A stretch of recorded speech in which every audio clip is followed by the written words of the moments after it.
अस्सलाम वालेकुम जी, welcome back to my channel. I hope सब खैरियत से होंगे। अल्हम्दुलिल्लाह हम सब भी बिल्कुल ठीक हैं, खैर आफियत से हैं। हाजिर हूँ मैं एक और नई मोटिवेशनल वीडियो के साथ। इंशाल्लाह ताला ये वीडियो भी आपके लिए काफ़ी इन्फॉर्मेटिव साबित होगी। वीडियो को फुल वॉच करना है, आपने स्किप नहीं करना। आज की वीडियो में मैं आपके साथ शेयर करूँगी 13 ऐसे टिप्स जिनको फॉलो करने के बाद आप टाइम सेव भी कर सकते हैं और मनी सेविंग टिप्स भी होंगी इंशाल्लाह ताला। तो चलिए स्टार्ट कर लेते हैं आज की वीडियो। टिप नंबर 1 ये है कि हमने ब्रेड को फ्रेश और तरोताज़ा कैसे रखना है कि 3 से 4 दिन तक भी ब्रेड अगर बाहर पड़ा रहे तो बिल्कुल फ्रेश रहे।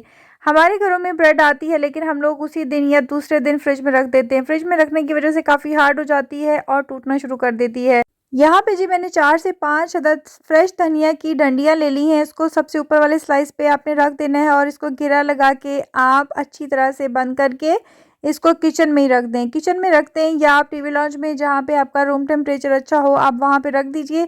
इससे आपको ब्रेड को फ्रिज में रखने की ज़रूरत नहीं है। आपका ब्रेड 4 से 5 दिन तक भी तरोताज़ा रहेगा।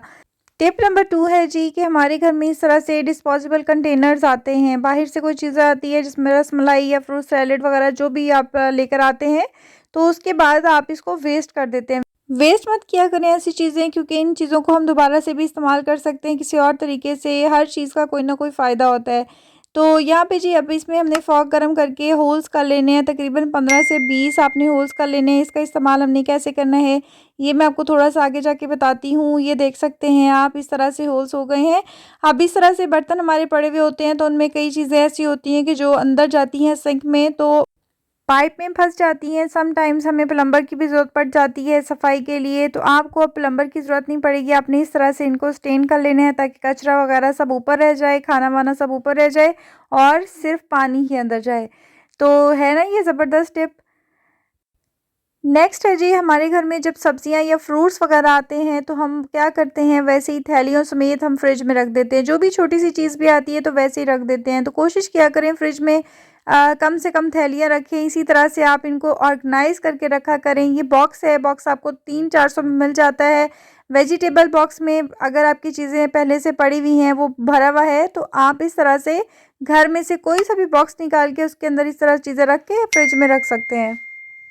नेक्स्ट स्टेप है जी बहुत ही इंपॉर्टेंट। किचन की क्लीनिंग तो हम कर लेते हैं लेकिन हम सिंक को इग्नोर कर जाते हैं। हल्का सा स्पंज मारते हैं और समझते हैं कि साफ़ हो गया, लेकिन बार बार बर्तन धुलने की वजह से, इस्तेमाल होने की वजह से सिंक की चमक ख़त्म हो जाती है। बट हमने इसकी चमक को बरकरार रखना है ताकि किचन में आने वाला कोई भी शख्स ये ना कह सके कि सिंक चमकता हुआ नज़र नहीं आ रहा, सिंक इनका गंदा है।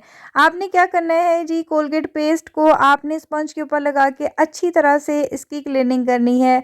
आपको ज़्यादा टाइम नहीं लगेगा, सिर्फ 30 से 40 सेकंड में इसकी चमक आप देख सकेंगे। दाग धब्बे सब खत्म हो जाएंगे, बिल्कुल पहले की तरह चमकदार हो जाएगा जैसे आपने अभी अभी लगवाया हो। इन छोटी-छोटी बातों को नोटिस करके हम इन चीज़ों की ज़िंदगी को बढ़ा सकते हैं। अगर हम इन बातों को नोटिस नहीं करेंगे तो इनको ज़ंग लगना शुरू हो जाएगा, टूटना शुरू हो जाएँगी। और जैसे कि हमारे यहाँ पे खारा पानी है, अगर हम इन चीज़ों का ख़्याल ना करें तो मेरा ख़्याल है कि कुछ सालों बाद ही ये बिल्कुल डैमेज हो जाए, ख़राब हो जाए। लेकिन अगर आप इन बातों का ख़्याल करेंगे तो आप यकीन करें इनकी ज़िंदगी को बढ़ा सकते हैं और अपने शौहर, भाई और बाप का बर्डन कम कर सकते हैं। जी जनाब, तो डिफ़रेंस आप खुद चेक कर सकते हैं। सिंक हमारा बहुत ही चमकदार हो चुका है, आप चाहें तो इसमें चेहरा भी देख सकते हैं। नेक्स्ट टिप है जी क्लॉथिंग बैग्स के हवाले से। इस तरह के बैग्स तो हर घर में आते हैं। अब हमने इनका रीयूज़ किस तरह से करना है, एक तीर से दो निशाने कैसे लगाने हैं ये मैं आपको बताऊंगी। एक बैग ले लिया है हमने, इसकी जो है सेंटर वाली साइड से थोड़ा सा नीचे करके आपने कोई भी गोल चीज़ से इसको निशान लगा लेना है। मैंने यहाँ पे ग्लास लिया है, इसको आपने सर्कल कर लेना है और इसके बाद इसके अंदर से आपने इसकी कटिंग कर लेनी है। अब इसका इस्तेमाल हम किस तरह से करेंगे ये आप ख़ुद भी दंग रह जाएंगी। बहुत ही यूज़फुल टिप्स बताने वाली हूँ मैं आपको। आपने वीडियो को फुल वॉच करना है और स्किप नहीं करना। वीडियो अच्छी लगे तो वीडियो को लाइक, शेयर और सब्सक्राइब भी कर दीजिएगा।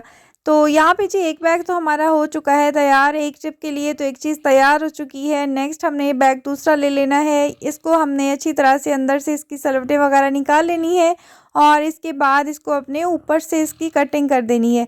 बहुत ही इजी और सिंपल तरीका है लेकिन इसके फ़ायदे बहुत ज़्यादा हैं। काफ़ी ज़्यादा चीज़ें आप इनमें स्टोर कर सकते हैं, किचन में भी इसका इस्तेमाल कर सकते हैं और अपने रूम में भी कर सकते हैं। तो चलिए जी अब आपको मैं दिखाती हूँ कि इसका इस्तेमाल हमने करना कैसे है।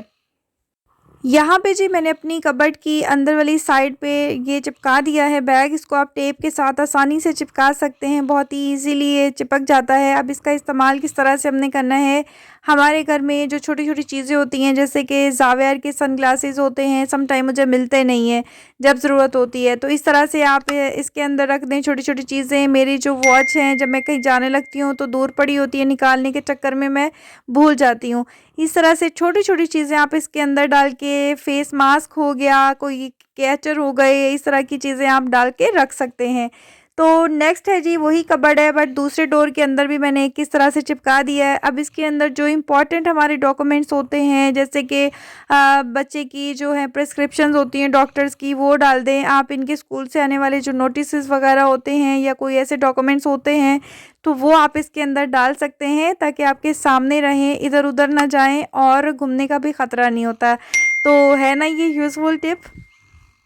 अगर आपके घर में इस तरह से बास्केट नहीं है जिसमें आप शॉपिंग बैग्स रख सकें तो इस तरह से आप इसका रीयूज़ कर सकते हैं। आप एक क्लॉथिंग बैग लेके बीच में से जिसको हमने सर्कल किया था, इसको मैंने किचन के डोर के पीछे चिपका दिया है। अब डेली यूज़ में जो होने वाली चीज़ें आती हैं तो वो आप थैलियाँ निकालते जाएँ और इसके अंदर सेव करते जाएँ।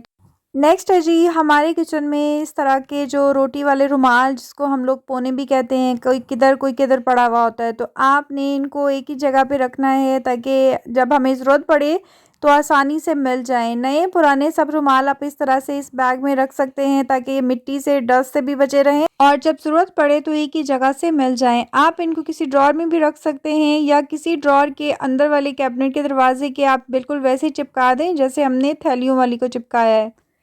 जी, तो नेक्स्ट टिप है बिस्किटों के हवाले से। बिस्किट जब खुले हुए पड़े हों तो बहुत ही सॉगी से हो जाते हैं, सॉफ्ट हो जाते हैं, खाने के काबिल नहीं रहते।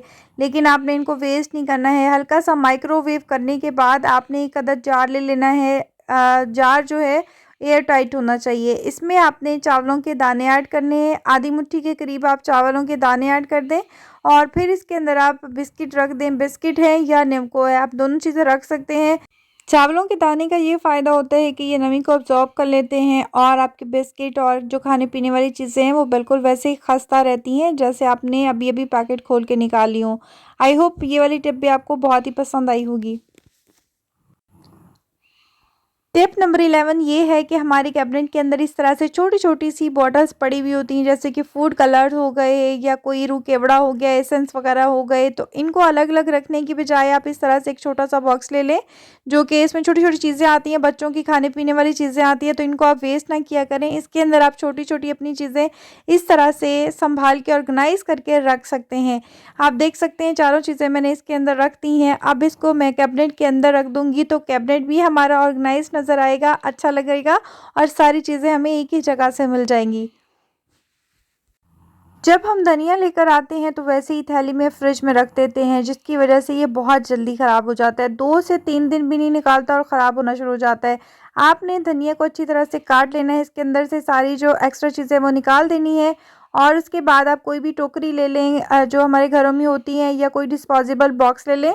उसको आपने ऊपर नीचे से टिश्यू के साथ कवर कर लेना है और जो काटा हुआ धनिया है वो आप इसके अंदर इस तरह से रखें और ऊपर से कवर कर दें। जितना आपको चाहिए उतना निकाला, वॉश किया और इस्तेमाल कर लिया।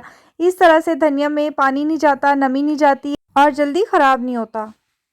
मटरों को ज़्यादा इस्तेमाल करना चाहते हैं, लॉन्ग लास्टिंग रखना चाहते हैं तो आप इनको छील के फ्रीज़ कर लीजिए। तो इससे मटर ख़राब नहीं होते, जब आपको ज़रूरत हो आप निकाल लें और इस्तेमाल कर लें। आलू गोभी तो हर किचन में बनती है, लेकिन जब गोभी बन जाती है तो इसके अंदर लास्ट में आपने कसूरी मेथी थोड़ी सी ऐड करनी है। इससे खाने की खुशबू और जायका दोबाला हो जाएगा। इस तरह से ज़रूर ट्राई करके देखिएगा और मुझे फीडबैक देना मत भूलिएगा। आई होप आपको आज की वीडियो पसंद आई होगी। दुआ में याद रखिएगा। मिलेंगे नई वीडियो के साथ, तब तक दीजिए इजाज़त। अल्लाह हाफिज़।